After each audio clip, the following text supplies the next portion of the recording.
Bro, just imagine this. It's nighttime, the air is cold, and a guy wearing a black hoodie is crouched on top of a castle roof. His mission is clear. The moment all the lights go out, he'll sneak inside and take out his target. The whole scene feels like something straight out of an anime or dark fantasy movie. Totally cinematic. But then he feels something. Someone's watching him. He turns around, and on a distant tower stands a black-haired boy staring right at him without blinking. Bro, that moment gives literal goosebumps. The hooded guy instantly realizes this isn't just some random kid. It's him, the legendary silent assassin, the one people whisper about, the guy who disappears into thin air and moves so fast your eyes can't even follow him. The hooded man knows there's no point in running. It's fight or die now. He changes his angle and throws sharpened metal spikes toward the boy with crazy speed. But that assassin moves like actual lightning. He dodges every spike and rushes straight toward him. They clash on the rooftop, blades collide, sparks fly through the air. The hooded guy strikes hard with his dagger, but the black-haired boy blocks it effortlessly with his own dagger, moving so fast you'd miss it if you blinked. Now they're locked in a deadly dance. Attack, block, parry. Finally, the boy disarms him with ease. But the hooded hitman isn't done yet.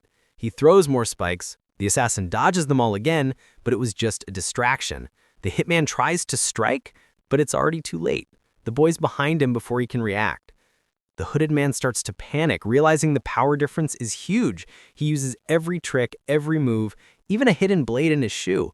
But the boy stays calm, blocking everything like it's nothing. Then he quietly stabs the man's arm and breaks his leg like a pro fighter practicing moves.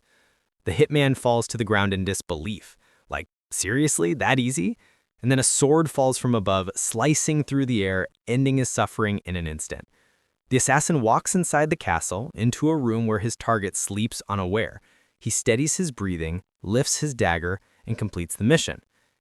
But that's where the twist begins. Not long ago, this silent assassin was just a normal high school boy from Japan named Akira.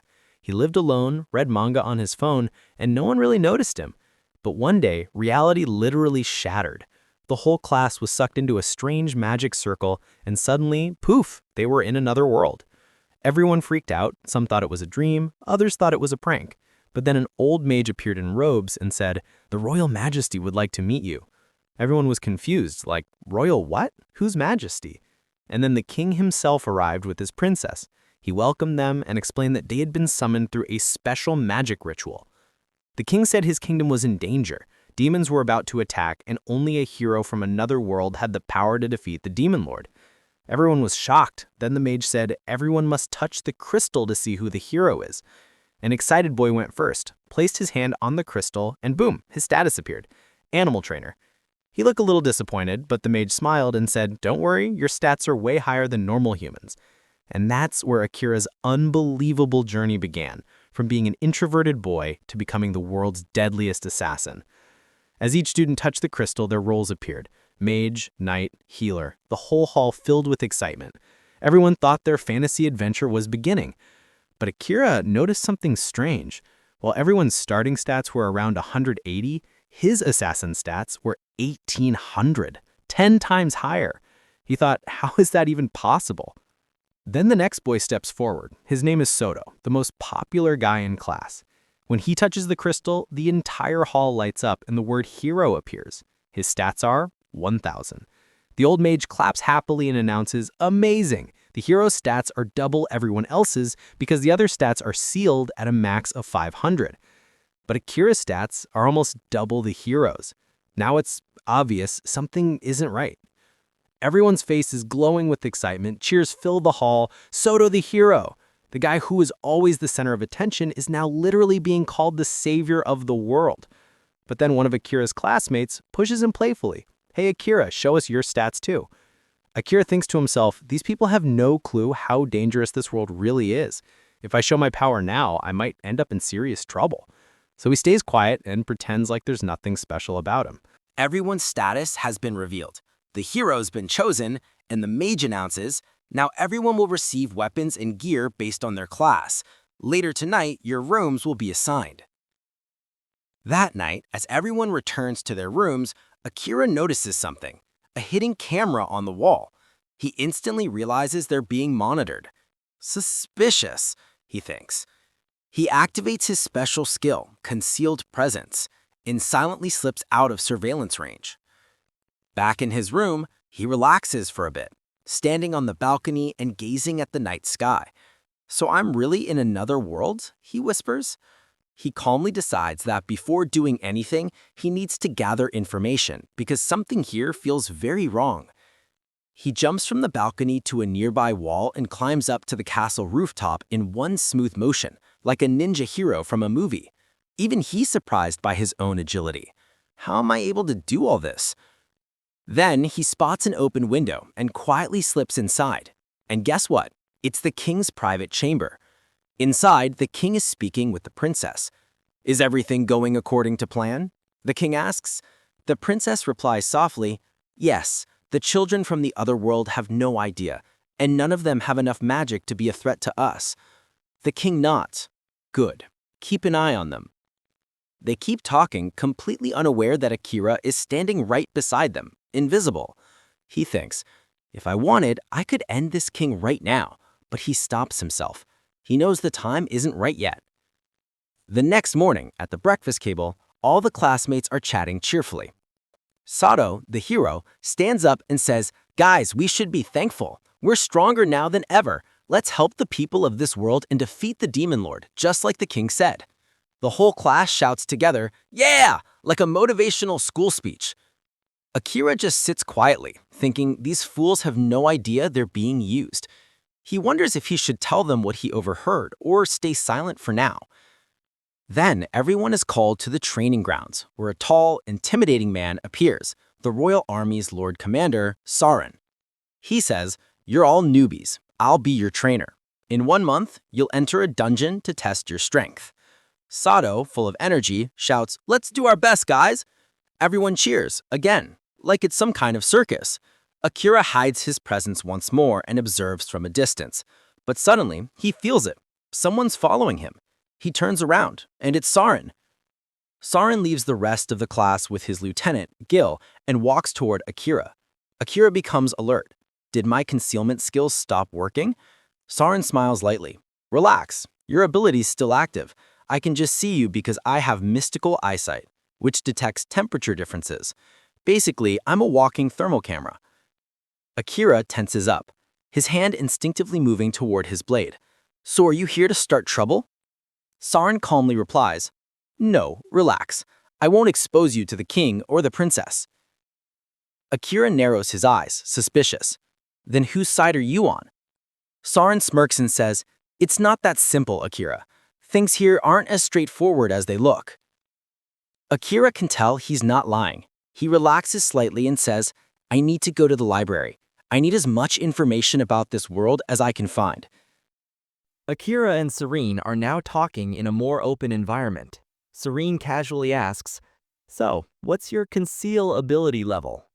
Akira replies without any emotion, "Already maxed out." Hearing that, Serene literally bursts out laughing. "Maxed out? At your age, that's almost impossible. That's crazy." But Akira calmly explains that all his other abilities are still at level 1, and he has no idea how to level them up. Serene smiles and says, "You won't find those answers in the library. I can teach you." Akira pauses for a moment, unsure how much he can trust this man, but deep inside, the idea of becoming stronger genuinely excites him. Still, he keeps his emotions in check and asks, "Tell me one thing. How can I return to my world?"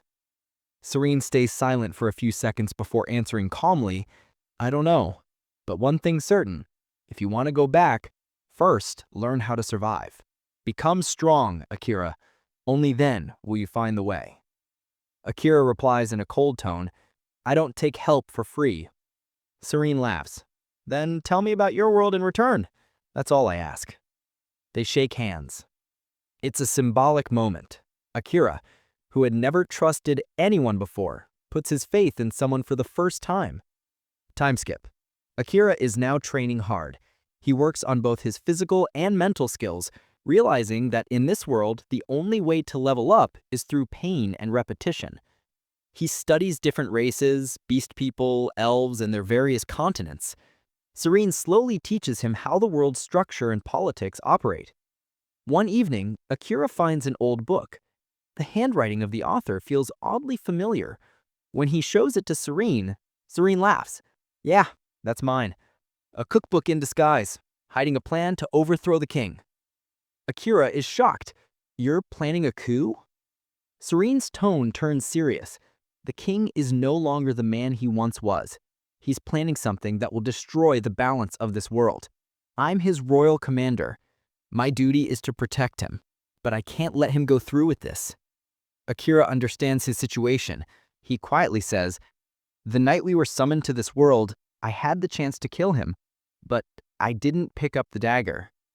Serene smiles. "You did the right thing. Being an assassin isn't just about killing, Akira.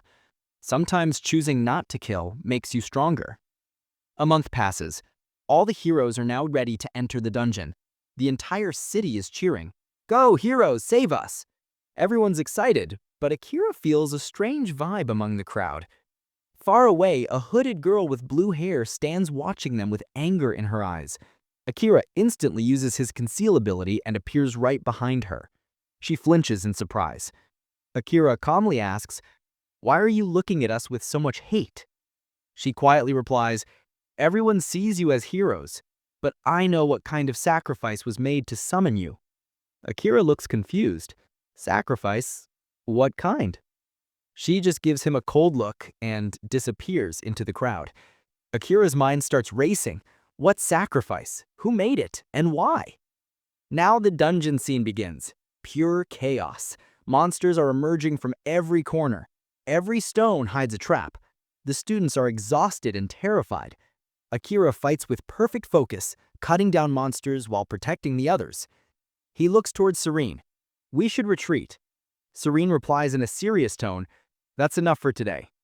He activates his divine skill and a bright light bursts out around him, clearing a path through the entire hallway. Lieutenant Gill shouts, "Everyone, head for the exit." But as they reach the exit, the path gets blocked again. A massive wave of monsters appears. Then Soto, the cringe lord hero, remembers that the princess gave him a smoke bomb. "Guys, this will scare them off," he yells and throws the bomb. The next moment, as the smoke clears, a minotaur emerges. Gil shouts in shock. "A minotaur here? Those things only exist on the deepest level of the dungeon." Akira reacts instantly. Jump, flip, stab. He drives his dagger straight into the minotaur's skull, but the moment the blade connects, there's a sharp crack. His dagger shatters into pieces. Akira pulls back. Soto is frozen on the ground, trembling, too scared to even lift his sword. Akira yells, "You're the hero, right? You're supposed to fight the demon lord. Don't you dare die here." Commander Saren arrives and takes in the scene. He instantly realizes this is no normal situation. Akira glances at him and says, "Use your special ability. We'll handle the rest." Saren hesitates. That's too dangerous. But when he sees the unshakable determination in Akira's eyes, he nods. "All right, let's end this." He begins chanting a divine spell, and that's when Akira's true test begins. A battle that will decide whether he's a born assassin or a destined hero. The dungeon is pitch black, filled with dust and the stench of fear.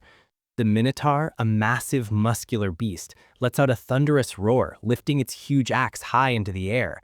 Then suddenly, boom! A massive bolt of lightning crashes down from above. Saren's divine lightning shocks the monster, flooding the entire dungeon with blinding light and the sharp scent of ozone. Akira seizes the moment, his eyes cold and focused. He moves back, raises his hand, and whispers, "Shadow magic, dark spikes." From the ground, black spikes of pure darkness burst upward, piercing deep into the Minotaur's flesh. The creature roars in agony, but refuses to die. With a furious growl, it tears through the lightning chains and charges straight towards Akira. But the beast doesn't realize. The trap has already been set. As the Minotaur swings its axe, its arm suddenly freezes midair. The black spikes have reached its bones. Akira, expressionless, mutters, "Sink." A dark abyss opens beneath the monster's feet, like the ground itself is hungry. The Minotaur thrashes and roars as it's dragged downwards, unable to escape. Akira's eyes hold no fear, only cold calculation. Then, snap. The spikes tighten around its neck, and with a single violent pull, the Minotaur's head is torn clean off. Its body sinks into the shadows, and an eerie silence fills the dungeon. The entire class is stunned. Even Soto can barely speak. He killed it all by himself. But then Akira's expression shifts. His hands start trembling and the shadow spikes erupt uncontrollably in every direction. "Akira, control it!" Saren shouts. Akira tries to steady his breathing, but the darkness refuses to obey. The air grows heavy, charged with something terrifying, like an unseen beast straining to break free. Saren rushes forward, placing a firm hand on Akira's shoulder. His voice is calm but firm. "Listen to me. Focus. Shadow magic is tied to your emotions. Calm yourself." Slowly, the spikes retreat back into the ground. Akira collapses to his knees, drenched in sweat, but still alive. He exhales shakily. I'm still alive." Saren smiles. "You've exceeded my expectations today, Akira." As they leave the dungeon, everyone's face shows relief. Saren pats Akira's back. "You saved everyone today." Akira nods. "If you hadn't been there, I wouldn't have been able to control the shadow magic." Saren chuckles. "Funny thing is, I've never seen anyone use shadow magic. Looks like it's an extra skill unique to you, but next time, use it carefully." He opens a long wooden box and says, "There's something I want you to have." Inside lies a beautiful samurai sword, its blade gleaming under the moonlight. This is the very sword forged by the first hero himself. Akira is shocked. "Why are you giving it to me? Why not the hero?" Saren laughs. "Soto already has the holy sword. And to be honest, I kind of stole this one from the royal treasury. If I gave it to him, I'd be thrown in jail tomorrow." They both share a brief laugh. Akira lifts the sword, noticing the inscriptions on the hilt. The first line reads, "Yato no Kami," and beneath it, "May this sword guide its successor in times of trouble." Akira whispers softly, "I wish I could have met the first hero." But as soon as he says that, a memory flashes into his mind, Soto and the curse placed upon him. No matter how many enchanters tried, the curse couldn't be lifted. Saren's voice grows dark. "I think that curse wasn't cast by a demon, but by the princess herself." Akira stares in shock. "The princess? But why?" Saren speaks quietly. "She's performing a dark ritual to turn Soto into her puppet. She wants to control him." Without a second thought, Akira rushes off, straight to the princess's chambers. He bursts into the room and sees a glowing crystal surrounded by glowing magic runes. The princess stands in the center, chanting a spell. Without hesitation, Akira draws his new sword and slashes the crystal. Shatter! The crystal explodes, scattering magic energy through the air. The princess screams in rage. "How dare you barge into a woman's room?" Akira points his sword straight at her. "A woman who curses others isn't a woman. She's a witch." His eyes are cold. "Why are you doing this?" The princess's eyes suddenly go blank, her voice turning mechanical. "Everything I do is for the king." Akira realizes the truth. She's being controlled too. He lowers his sword slowly and mutters, "So the king is the real puppet master." Then he turns and walks out of the room. Leave 200 comments if you want the next part. And thank you so much for watching.